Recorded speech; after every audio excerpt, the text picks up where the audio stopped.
And the Romans used Romania, very fertile land, to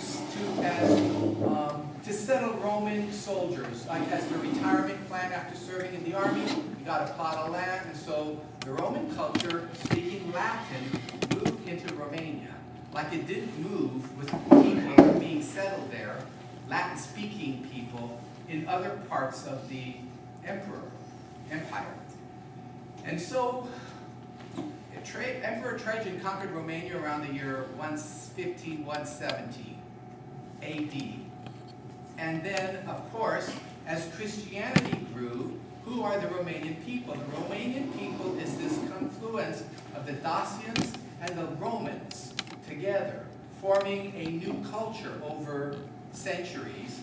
And as that culture formed, it was Christianized. So today we actually say that the Romanians, from the beginning of their ethnic identity, from their nation, beginning of their nation, were Christian.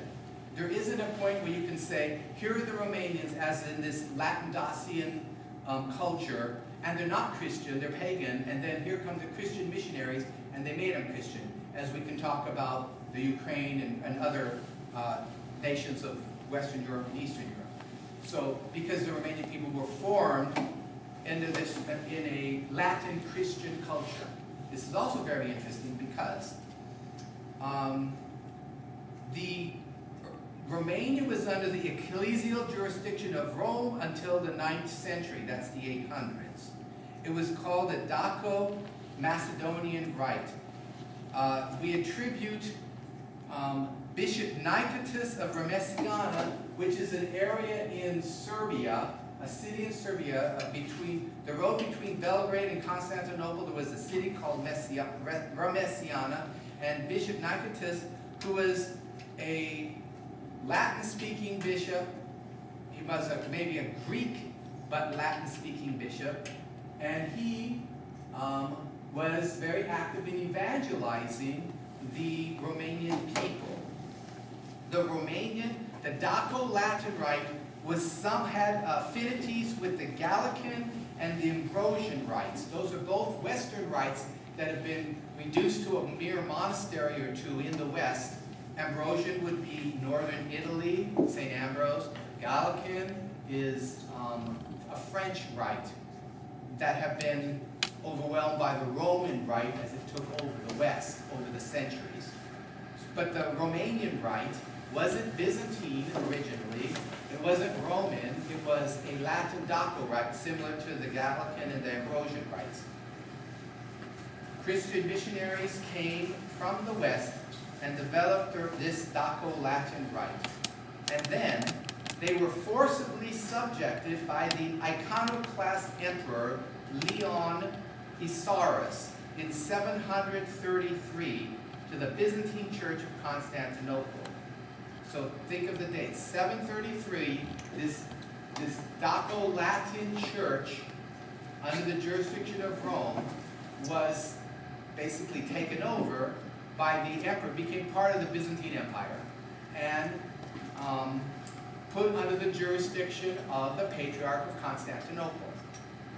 And then, about 80 years later, in 869, the Bulgarian church started being the new rite with its Slavic liturgical language, started taking over the liturgical practices of the church in Romania. So, Romanians began using the Byzantine Bulgarian rite between 870 and 927 under the Bulgarian kings of Boris and Simeon. Let's go to catch those dates, 870 to 927. The Hungarians started arriving in Romania, immigrating into Romania around the year 895, and then about 200-300 years later, the Hungarian Empire was annexing. All right, let's go to the next one. This is Bishop Nicetas of Romesiana. He's actually credited by some scholars as writing the Te Deum Latin hymn that's been sung in the Roman Rite for the last 1,500 years. Okay, and here's, I have to put him here. This is Vlad Tepes. known as Dracula, Vlad the Impaler. Now, I'm jumping around when I do this, but Vlad Tepes, yeah, Wallachia, yes. Even though he was quite ruthless, he is a sort of Romanian hero because he was able to organize armies and successfully fight the Turks.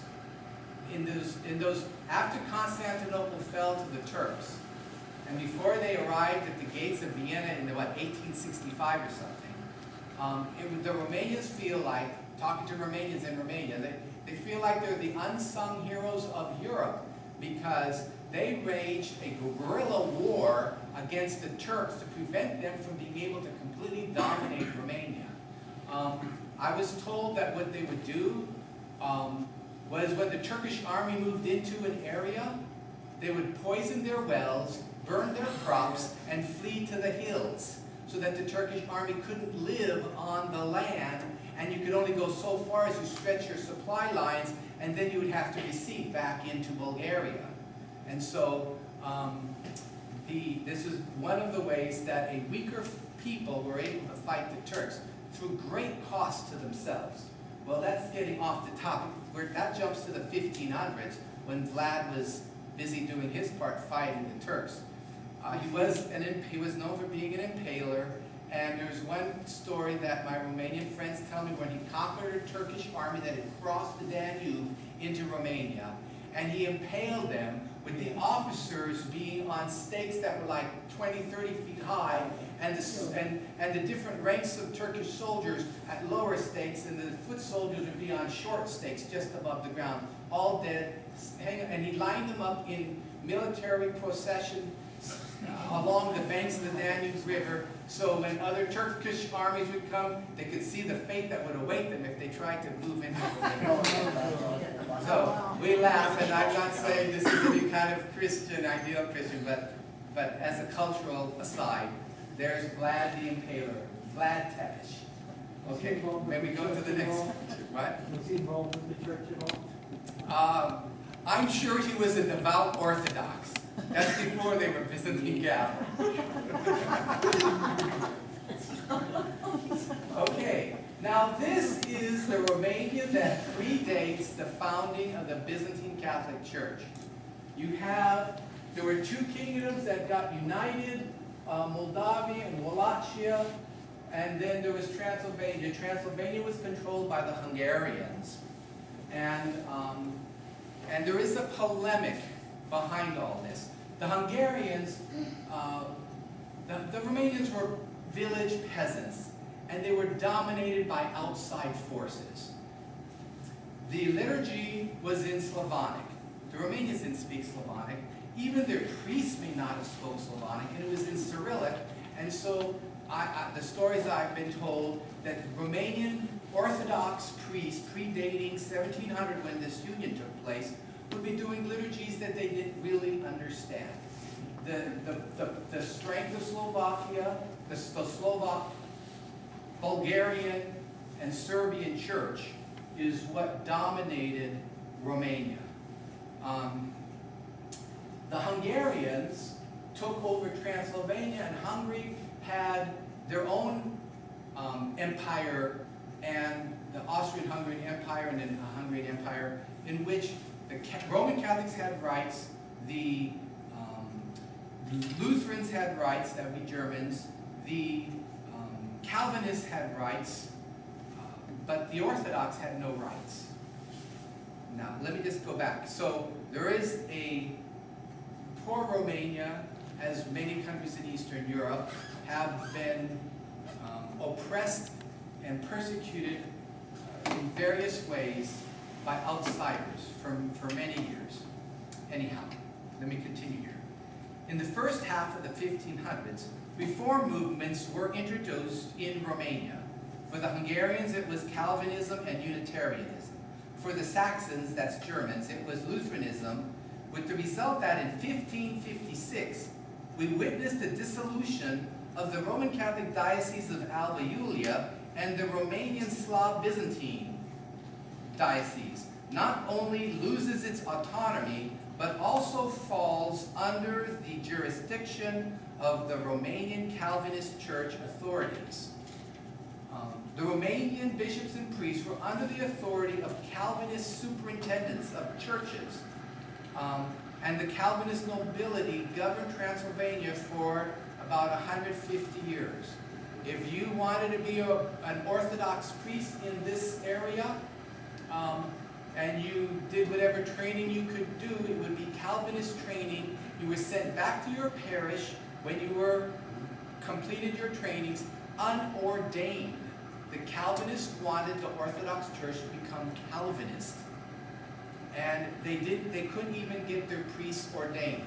I suspect, though, that there was some sort of underground effort on the part of bishops to ordain priests, but the authority of the Calvinist nobility and landlords was they had complete control of the Orthodox Church in this area. This is very important because in 1697, Bishop Teofil called a synod in Albeulia, calling for the union of Romania.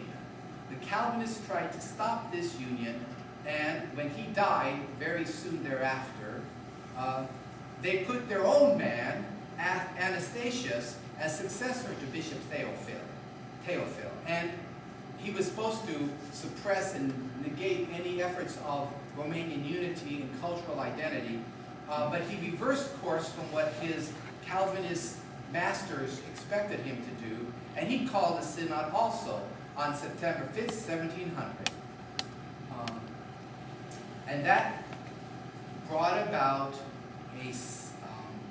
the beginning of the Romanian Byzantine Catholic Church. Now, what was going on is the Orthodox here were not revolting against Orthodoxy in favor of Rome. They were revolting against Calvinism. My Romanian friends in Romania told me that Rome has either a letter from Constantinople on file or a reference to a letter that these Romanian Orthodox in Transylvania sent Rome when they were talking about the possibility of negotiating a more formal agreement to apply the Council of Florence in that area, in Transylvania. They had written the Patriarch of Constantinople asking him for help.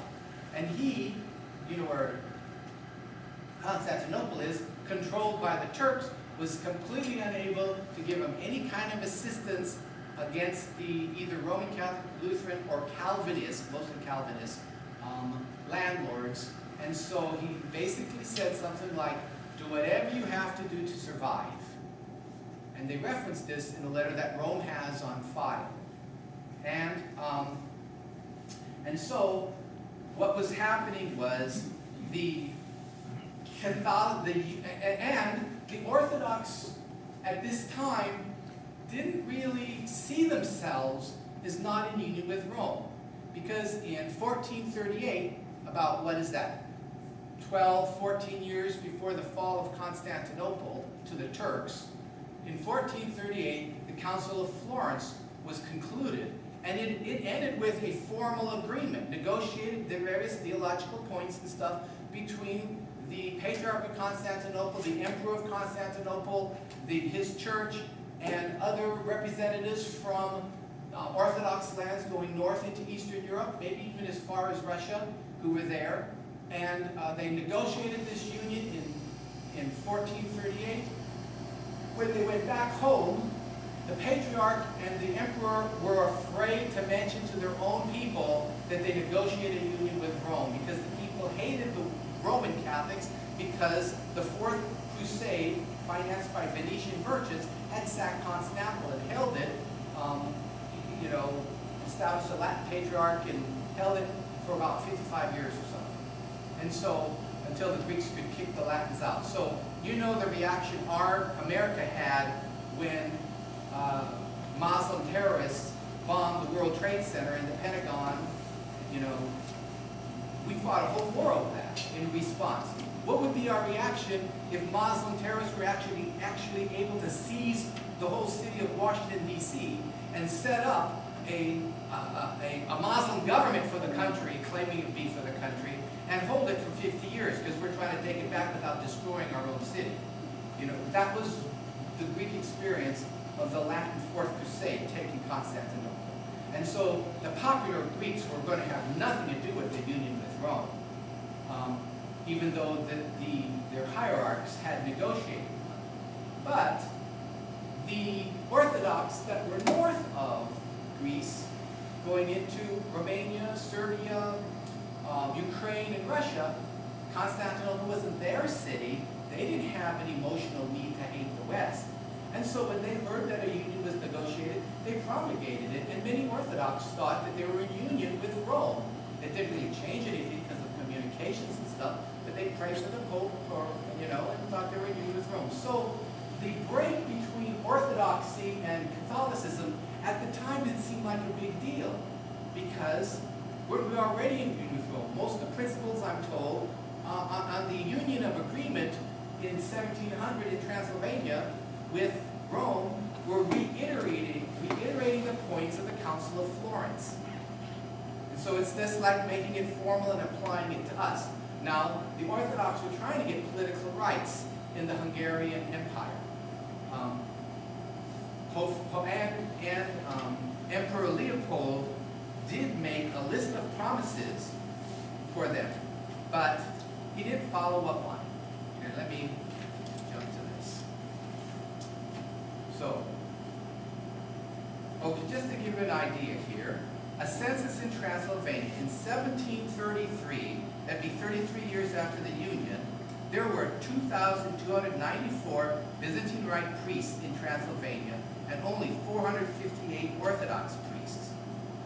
In 1750, another 17 years, the population was 568,000, and of that, this is of Transylvania, 543,000 were Byzantine Catholic. There were 1,704 Byzantine Catholic churches and only 14 Orthodox churches in 1750. This was not a minority movement. Everybody wanted union with Rome, and the promises that that were made to them if they did so. Union with Rome meant they could keep their Orthodox traditions, but now they would be Catholic. But, Orthodox in union with Rome. And because Emperor Leopold privileges, promises, were not granted, the Orthodox were not granted, they made these list of privileges. I can't tell you what they all were, but it included various types of representation for the Romanian Byzantine Catholics in the government of the empire, and those weren't followed through. So that allowed the Orthodox to start campaigning with the help of the Serbians against the Byzantine Catholics in Romania, so that by 1773, another 20 years, the population was half Orthodox and half Byzantine Catholic. So you can see everyone gave it a try, but a lot of people then in the second half of the 1700s started jumping ship when they saw that the Hungarian Empire was not going to give them the political rights that they thought.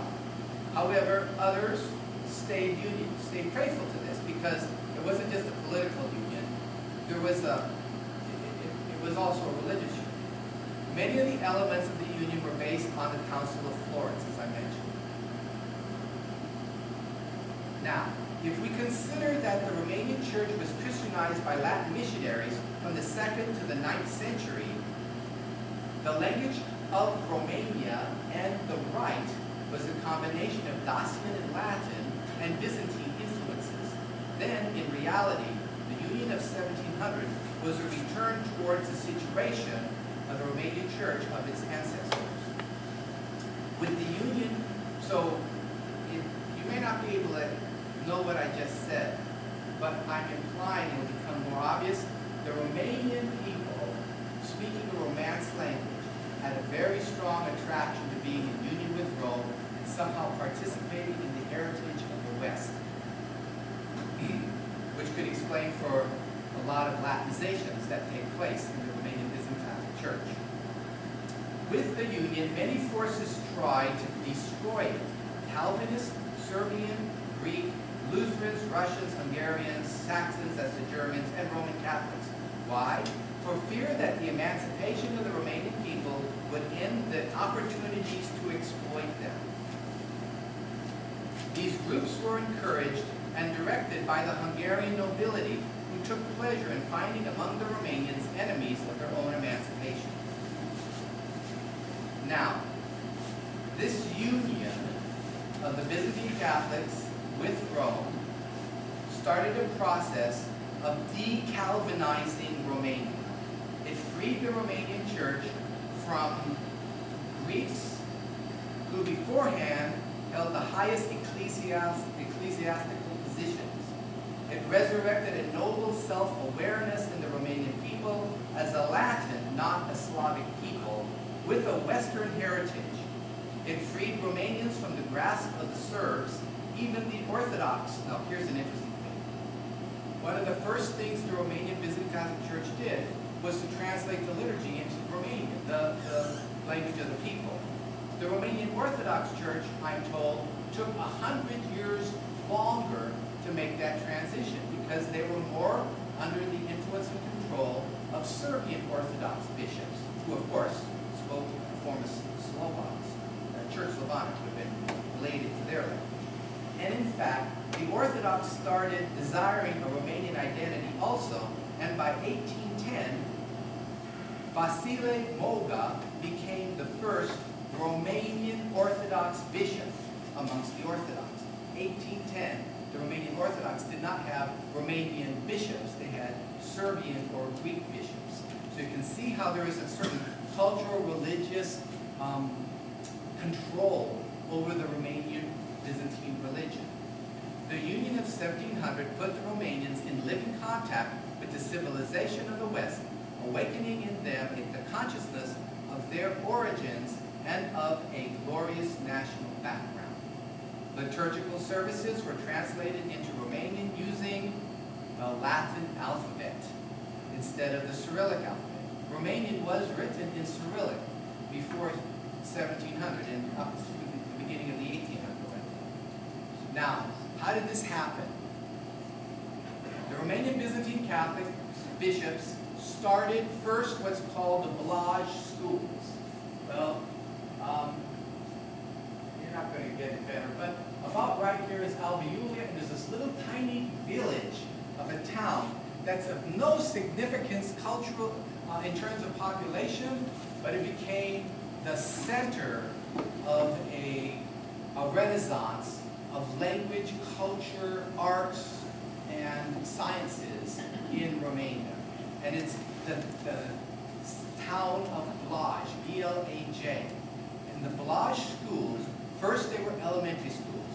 People could go to these schools that weren't part of the hierarchy, what should I say, the upper classes, or priest classes. And so it was like the first public schools available for the public, for Romanian villagers to go to. First they were elementary schools, and then they were able to open up a high school, and then they opened up more advanced studies to be the equivalent of what we would call a university. They were the first ones to put the written language of Romania using Latin alphabet characters. They had historical studies. The Romanian people and Romanian scholars have been struggling with a Hungarian polemic that said that when Hungary took over Transylvania, there was no one living there. And after they took over and civilized the land and established whatever, then the Romanians moved into Transylvania. But Transylvania is truly part of Hungary. And so that kind of polemic caused Romanians, there's a pushback, because they're arguing against that when you read books about their heritage. They were very much interested in archaeology, in early studies to demonstrate that there is a Romanian Dacian Latin culture in Transylvania that predates the Hungarians moving into that area. So there's this kind of tension, this polemic going on here. Now, it's kind of funny, I have to make a sideline thing. These battles are not our battles, but it is part of the history of the Romanian. We don't do this history justice if we pretend it doesn't happen because our own political sensitivities and our own, is not like warring this stuff out. But it was the struggle that they had. These schools spread from Blaj to Begus, Nassau, and they were sponsored by Byzantine Catholic churches. In Brasov, schools were sponsored by Byzantine Catholic students of George Baritsu, Jakob and Andreu Mureșan. So the Romanian Byzantine Catholics taught in Transylvania, Bukovina, and in the Old Kingdom. Patriots and poets, even the Orthodox, studied there. Literature was growing, and the Romanian cultural institutions were defended. Well, I could go on about the history of it, but historian Iorga says, the regeneration of the Romanian thinking and the spreading of culture in the nation originated in the schools of Blaj.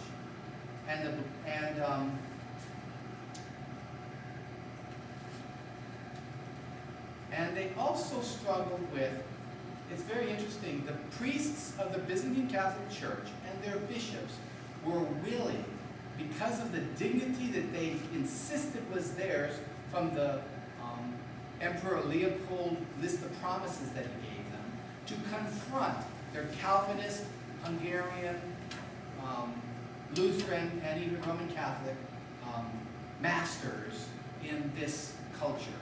And that is one of the key features of the Romanian Byzantine Catholic Church, was its willingness to confront powerful foreign powers in their nation for the dignity of the Romanian people and their own cultural awareness.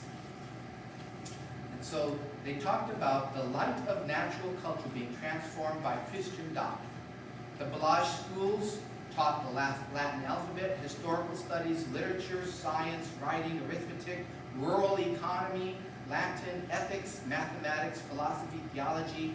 Later, it kept expanding civil law, didactics, pedagogy, methodology, liturgics, and Thomistic philosophy. The schools produced poets, patriots who defended Romanian cultural institutions. In fact,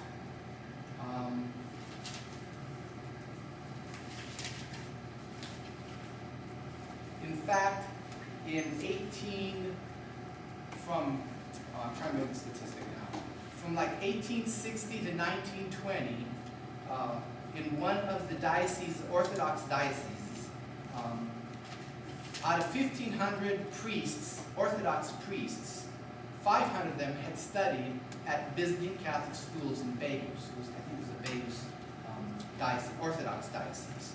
And so this was continued to be the thing.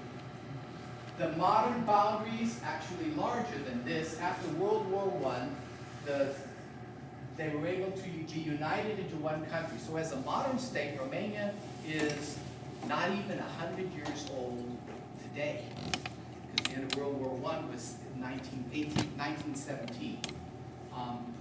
After World War II, Moldavia was taken from Romania, and some other borders were slightly changed. But this is the modern Romanian state, which isn't over 100 years old.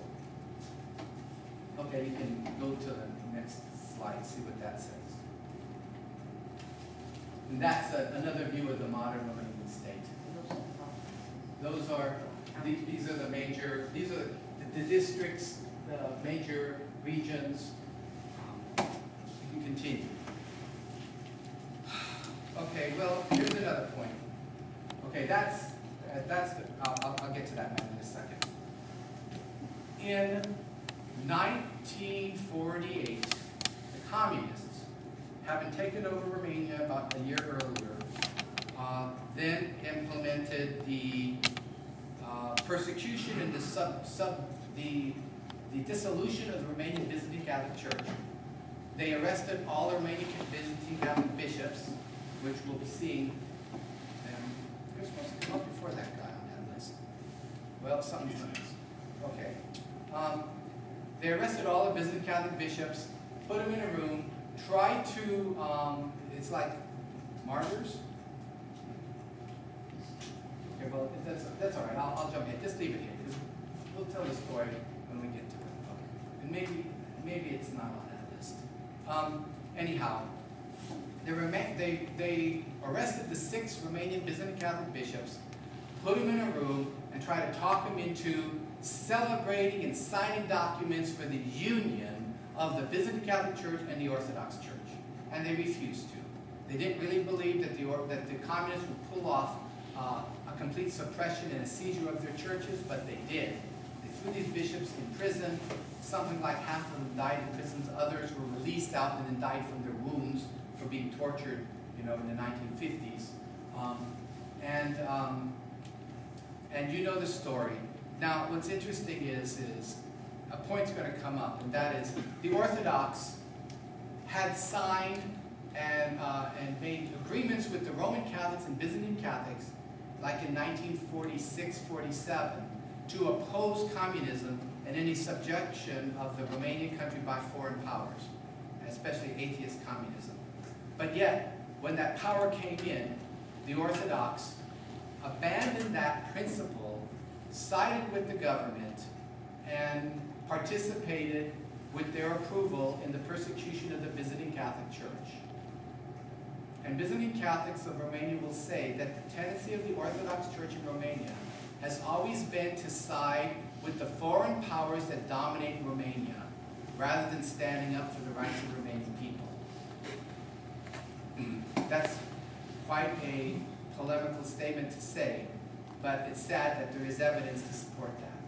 Okay, well, in 1983, Pope John Paul II established in this country, now we're jumping to the United States, established a Romanian exarchate.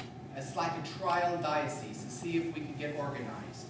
And in 1987, we were turned into a real diocese in Thank you. Eparchy, right. An eparchy. And would you say exarchate and eparchy? One more word, yeah. So we became our own diocese for the first time. That means until 1987, St. Mary's Romanian Catholic Church in McKeesport and every Romanian parish in the United States, about 15 of them, were under the jurisdiction of the local Latin Rite bishop. Yes, that seems like an oddball thing. What do they know? They usually did mostly ignore us because they didn't really know what to do with a Byzantine Catholic Church. Yes? Just wondering, why subject them to the Latin Rite bishop? Why not? There were plenty of Byzantine bishops around. Why not put them under one of them? Good question. Well, I think because most of the Byzantine dioceses were Slavic dioceses. And part of the Romanian heritage is to not be a Slav. Even though the Romanian language is a Romance language that's at least 20%, it's a Slavicized Romance language. But the awareness of the Romanian people to become a nation was very much connected to this Latinization of the Romanian culture and a de-Slavization. So nothing against all the Slavs in this room, but that was their journey. Yes. They didn't make it at all. The Romanians don't make fun of it. Okay. Yes. When Bishop Sokolowski, the first Ukrainian bishop in the United States, came, he said in several of his letters he was the bishop for all Greek Catholics. That wasn't at the time Carpathia Rusins. Did it also include Romania today? Was there any connection at all to him? There could have been.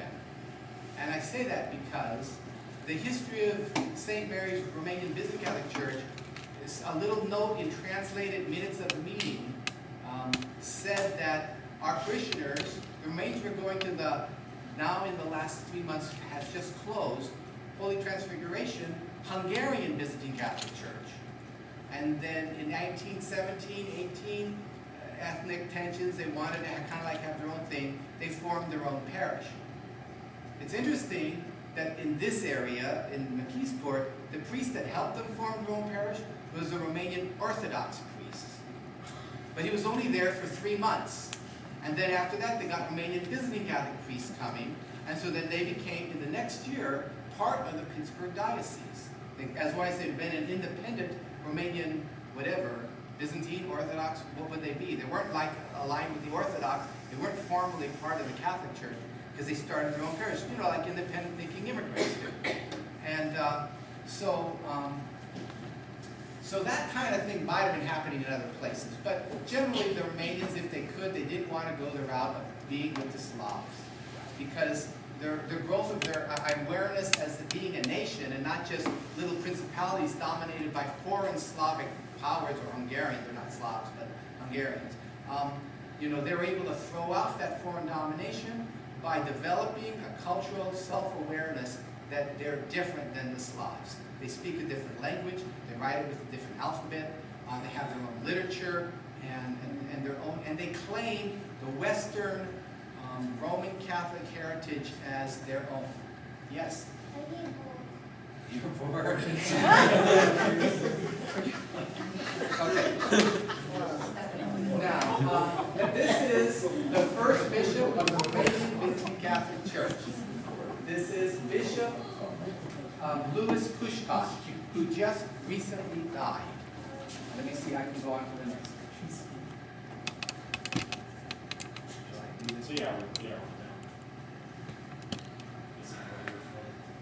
Oh, that arrow, that'll scroll. Okay, that's good. That is actually the coat of arms of the second bishop, Bishop John Michael Voida. And it says along the bottom, "Fear not, little flock." And that's from the Gospel of Luke. The very next line is, "For your Father desires to give you the kingdom." The Romanian Byzantine Catholic Church is the smallest Byzantine Catholic diocese in the United States. It's also one of two that is international, because one or two Romanian Byzantine Catholic parishes in Canada, under Canadian bishops, have been assigned to our bishop in the United States. He has jurisdiction in the United States, the entire United States, all 50 states. I mean, we have 15 parishes, so there's a lot of empty space there in terms of our diocese penetrating the mission land of the United States. But we have two parishes, Romanian immigrant parishes, one in Toronto and one in another city in Canada, that are now formally part of our diocese. This is the back view of the Romanian Byzantine Catholic Cathedral. That's the cathedral there. This is the entrance to the church. And I think I have another picture showing the other side. You may go on. And this is a picture of our, I think it was 2008 Diocesan Assembly, where we had representatives from our parishes, our priests, our bishop sitting in the middle, Bishop John Michael Voida. So that took place in Chicago. Okay. Next. This is one of our monks, Abbot or Henryman Nicholas.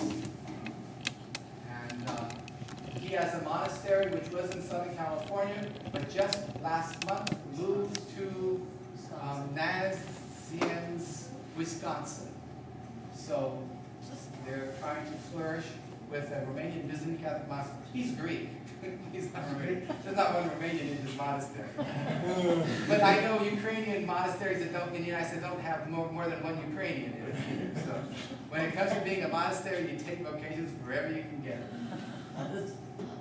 Yes, in fact, he's from Australia. This is one of his priest monks, Father Maximus, yes. And then you can see, and there's Father Moses behind him. He's not a priest, he's a monk.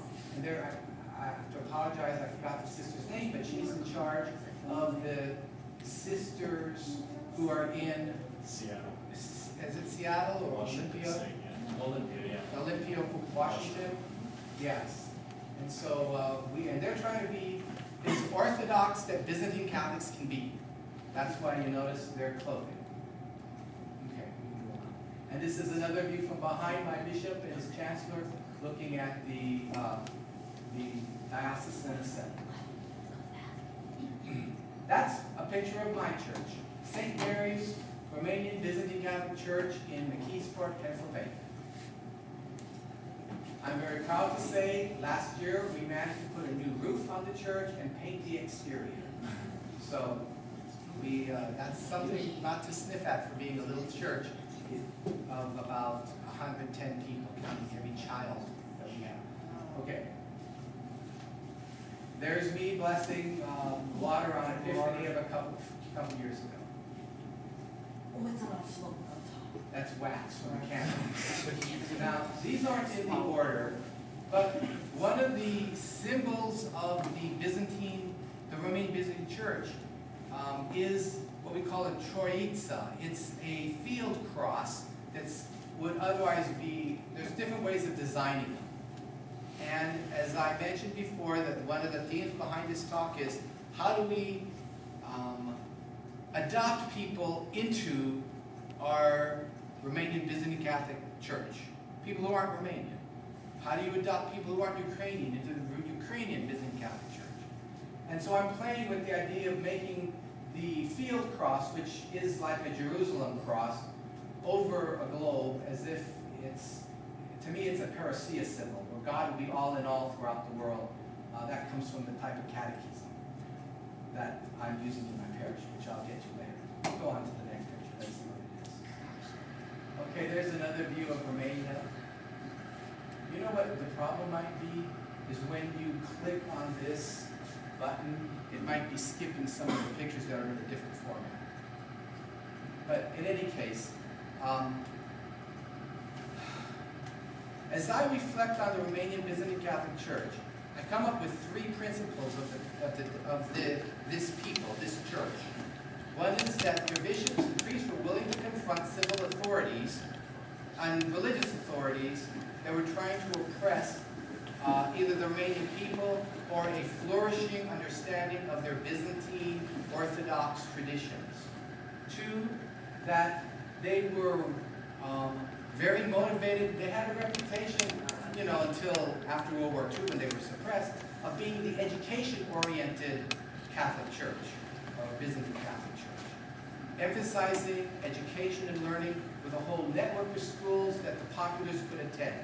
Through those schools, they actually changed the history of Romania. So they were education-oriented. They had the courage to confront their national leaders, and they were willing to change the liturgical language so that the liturgy would be more alive for their people. Now, for us Romanian Byzantine Catholics in this country, how do we use these elements of our heritage in a completely different context of America? So if the Romanian Byzantine Catholic Church is the one that created the modern Romanian language, are we here supposed to preserve that? Or should we have that same creativity in saying, what is the proper role of language in our liturgy? Should not we also be doing the liturgy in the vernacular? And if you have immigrants in gradual stages, so that 2/3 of our churches, 2 or 3 generations from now, don't leave as they have in the past because the children and grandchildren can't understand Romanian, and the church dies with the language. So the Romanian church has a heritage of using language in a way that brings the gospel to the people, not letting it be locked up in a language, Slavic, that the people could understand. And here in this country, if we're going to pull not just an external devotion to Romanian, but a devotion to the charismatic desire to bring the Byzantine traditions to our people and educate them through the liturgy, then we have to reevaluate how we're going to deal with language. Okay, so there's those 3 things. So how do we do? So there's that issue with language. The issue with catechism. Would you go to a big screen and switch folders for me? Go to the CGS folder. My bishop, that's what I wanted to put here, was a page from my diocesan website, in which he says that the preferred method of catechesis for our little Romanian Byzantine Catholic diocese is the catechesis of the Good Shepherd. It's a Montessori-based method of catechism in which you have to make objects to teach your children, 3-dimensional objects, so that in the 3 to 6-year-old curriculum, we don't just have a coloring book of a Byzantine altar, we actually have a miniature altar with an altar cloth that you have to dress and take up and fold back in the sacristy cabinet. And a hand cross and an antimension and a little liturgicon book, a discos, a chalice, the gospel book, a tabernacle, a 7-branch lampstand. And look at this, two miniature rapidias and a processional cross, which the kids can carry in processions. This is in their, what we call an atrium. It's their little catechism book. You can see I have back here the wall charts of all the objects of the altar that the kids would learn about. The Montessori Catechesis of the Good Shepherd is a Roman Catholic catechesis developed by followers of Montessori, Maria Montessori, in Italy, in Rome, Sofia Cavalletti and Gianna Gobi, who've been working from the early 50s until this last decade, just past 2000, in developing this method. In 1985, this method came to the United States. In this country, there's more Anglicans, Lutherans, and probably Methodists using this method than Roman Catholics. In the Pittsburgh diocese, there's probably two parishes, maybe 3, that are using this method. I am making it my life work, taking a cue from my bishop, that of Byzantinizing this curriculum, because it reeks Byzantine spirituality with all the hands-on materials that the kids get to work with. Maybe you might click on the next one. I believe that my bishop's encouragement of me and others to use this method, there's a wall chart for the elements of baptism, is his way of continuing that Romanian heritage of using education in a way of passing on a living, dynamic faith. In this case, a particular education method for children. You can click on the next picture. Yes? Can't that also really help with your vocations thing? I think it is. Because little boys will be like, oh, I do this on the little altar. Maybe I should go do it on the big altar. Yeah, well, that's a good reason why you should have altar boys and not altar girls, is because they're a part of the brotherhood, practicing, imitating the priest, because, maybe one day they might want to be a priest. Little girls can't be priests, so why do we put them up there where they'll get this mixed message? Yeah, right. Okay, so here's a close-up view of the altar. You can go to the next picture. This is our baptismal font, which I designed. It's made from inverted salad bowls and a cake stand full of water. So we actually act out the steps, the prayers, the gestures of baptism. The 3 candles are on that stand. Different ways of mounting 3 candles. We have the baptism of Christ on an icon, and presentations. Modeled after, but adjusted after the Roman Catholic curriculum, but adjusted to fit our Byzantine Catholic liturgical rites and prayers. You can go to the next one. And here's my wall chart of baptism elements that we teach. Sacred Scripture, the robe of righteousness, the candle, the baptismal candle, the 3 baptismal candles that are properly mounted on the baptismal font. Here's the baptismal font, oil of gladness, or the oil of catechumens, and the holy chrism for the post-baptismal anointing of confirmation. Okay. Here is the method of introducing the Bible. Did you know the Bible is a library of books? And this is actually a 3-dimensional box with little books made out of wood. Each one's labeled with the name of the book and a numbering thing. You can see that in red are the Old Testament books, and in green are the New Testament books. And in red, there's 4 sections of the Old Testament: the Pentateuch, the historical books, the wisdom books, and the prophetic books. And in the green, there's also 4 sections in the New Testament: the Gospels, the book of Acts, the letters, and the book of Revelation. In fact, there's a one-to-one correspondence between the 2. Whereas the Old Testament law of the Pentateuch corresponds with the New Testament law revealed in the Gospels. Then you have the historical books, which correspond with the book of Acts. Then we have the wisdom literature, which corresponds with the letters of the apostles. And then we have the prophetic books of the Old Testament, which correspond to the book of Revelation. Did you know that? I didn't know that until I started teaching this children's catechism method. I had the good fortune of learning this method studying in Cleveland when I was still in our Byzantine seminary. And one of the challenges in any academic program of liturgy, scripture, theology is integration, putting it all together so that the brain's not full of a lot of factoids and you can't use it to pass on the faith to anyone. This is a challenge. The most important work a seminarian can do is what we call integration.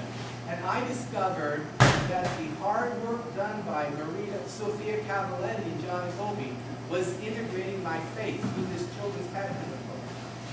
And here is another view of the altar. You can go to the next.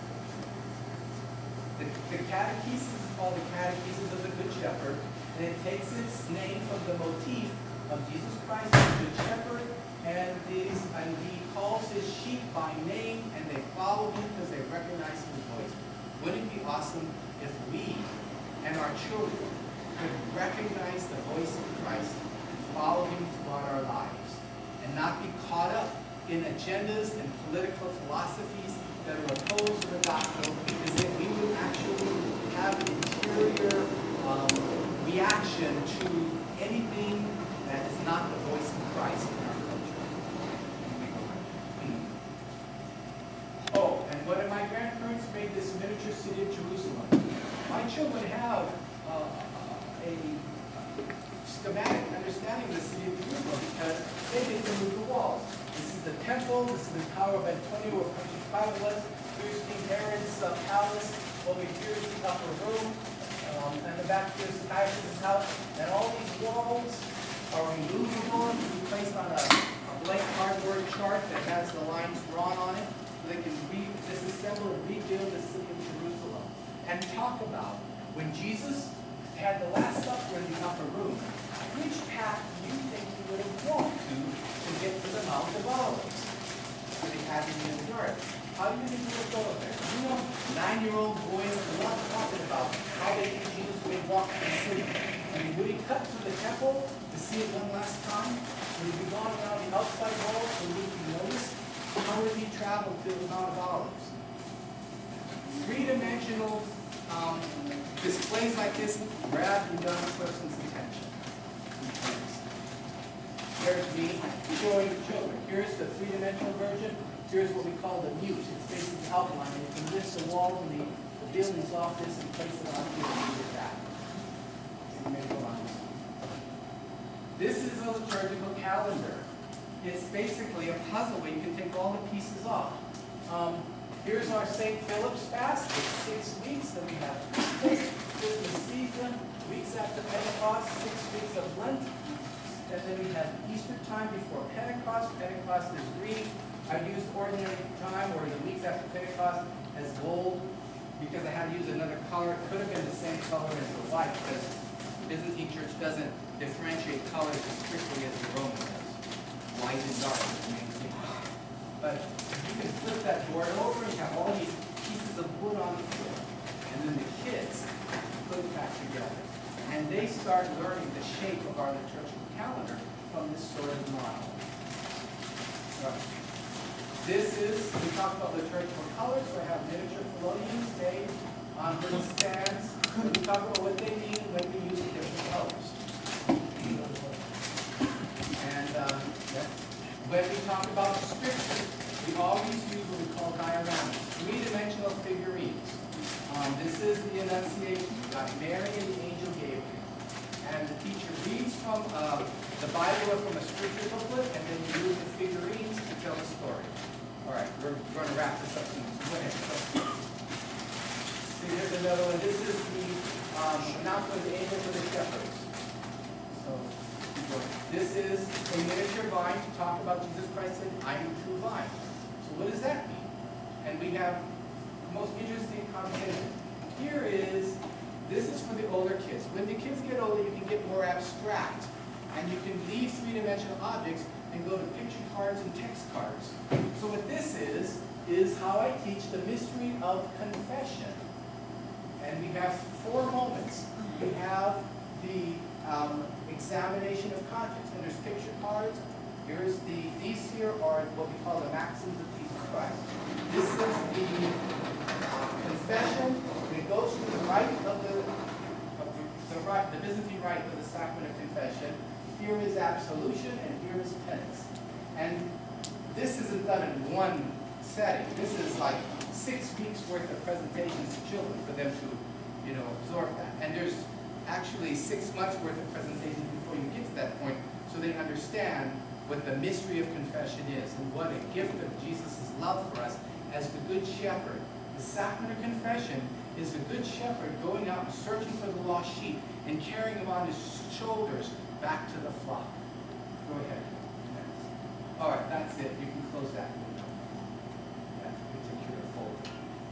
Well, so education is one of the principles for my Romanian Byzantine Church. Language in liturgy is another point. And the last point is confronting your civic authorities. It is on this point I'm going to mention again, and I have it on the back there, that my Bishop John Michael Botein was the only Catholic bishop in the United States before the current Iraq war started in 2003 to come up with a pastoral letter in which he said participating in this war does not meet the minimum standards of the Catholic just war theory, and thus to kill in this war is akin to murder and akin to a mortal sin. And he ordered all Romanian Byzantine Catholics to not have any direct participation in this war. Now, I'll be honest with you, we have married Romanian Byzantine Catholic priests who had sons in the military who didn't know what to do with this statement. And most Roman Catholic bishops probably politely ignored him. But he was willing to stand up as a bishop and preach the gospel, even when it confronts the icons of American culture, which seems to be that there's no war that our patriotic duty would cause us not to support. Isn't that the same mistake the Orthodox, as I alluded to before, make when they associate themselves with every power that takes over the Romanian nation? They want to be Me Too only and not confront it. Well, the Byzantine Catholics in Romania confronted the Hungarians, the Serbs, and the communists, even dying in prison. Do we not have the courage to bring that same character to the United States? Or are we going to be Me Too only and support any policy that our government wants to espouse? I am happy to say, and this is my own personal observation, that even though most bishops ignored my bishop's statement, including the Archbishop of the military, who was probably extremely irritated that my bishop would write this document, but even though most bishops ignored it, since 2003, more and more Roman Catholic bishops have had the courage to speak out on those moral issues that were important to them. And Rome has encouraged us Catholic bishops to not hide behind our synods, that the USCCB, that every bishop in the United States has the authority to proclaim and apply Catholic teaching in his diocese, and he doesn't have to wait for the USCCB to make a statement for him. And so the statements that you've had bishops coming out strongly against abortion and politicians who support abortion, that wasn't happening before my bishop came out and condemned the Iraq war. I think even bishops who don't support him see his courage, and on the issues that are important to them, that their conscience drives them, they're having more courage to stand up for the Catholic faith on those particular issues that are important to them. And so I'm very proud to be part of the Romanian Catholic Diocese because of this effort on my bishop to have a creative form of catechism, not just catechism out of a published book. Has the courage to confront our civil authorities where he believes they need to be confronted, and is willing, like all of us today are willing, to engage a creative way of using our historic languages in our liturgy, or not using them, so that we can be passing on the meaning of our liturgical traditions in an American context. The last thing I'll mention is at our cathedral parish, we had the good opportunity, we were given a miniature Romanian village church, which we have pictures that Valerian can scroll up there. It's the St. Pantaleon Chapel. And I actually brought a brochure that comes from the cathedral parish in Canton, Ohio, St. George Cathedral in Canton, Ohio. That's where it's located. And on that property, we have this little beautiful, authentic, actually built in a museum village and shipped to the Smithsonian Folk Life Festival in 1999. And after the festival, it was given to our diocese. And it was erected a few years later at our property here at St. George Cathedral. And so it has become a focal point of our Romanian Byzantine Catholic culture and traditions. And you can scroll through the different pictures there. But the purpose of appreciating, this is a village gate with various symbols. Here's what we call a troitsa, it's a field cross. This is another village gate, another troitsa. This was burned down by arsonists, so it's actually not there anymore. This is the inside of the church. You can see the iconostasis.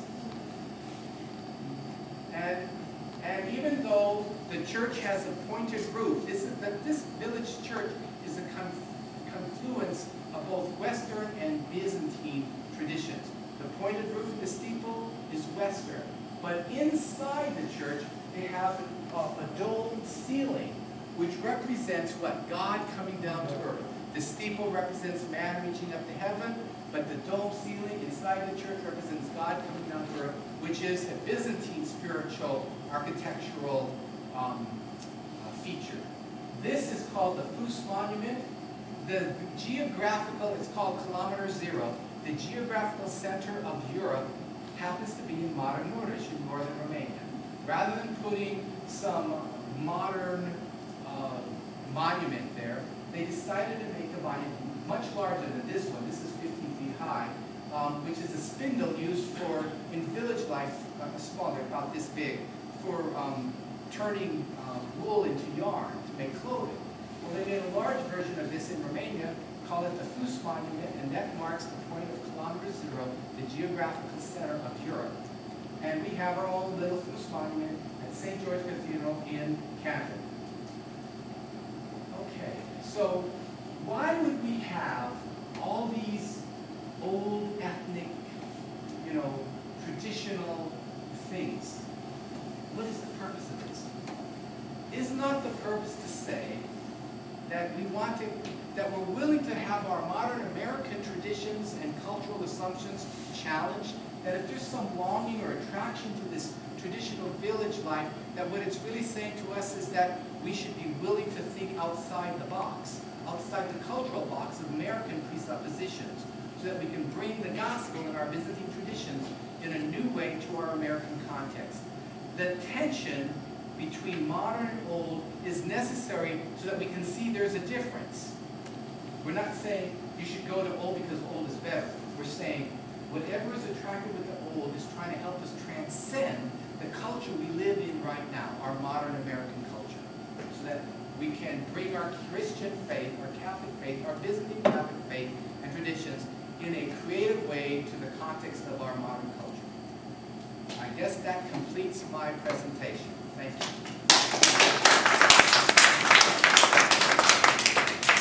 Thank you, Father Paul, for your presentation on the Romanian Church. And I thought that pillar was brought from Count Dracula. We now have 5 minutes, 7 minutes break. We have water there, pretzels, coffee. Please enjoy, and then we'll have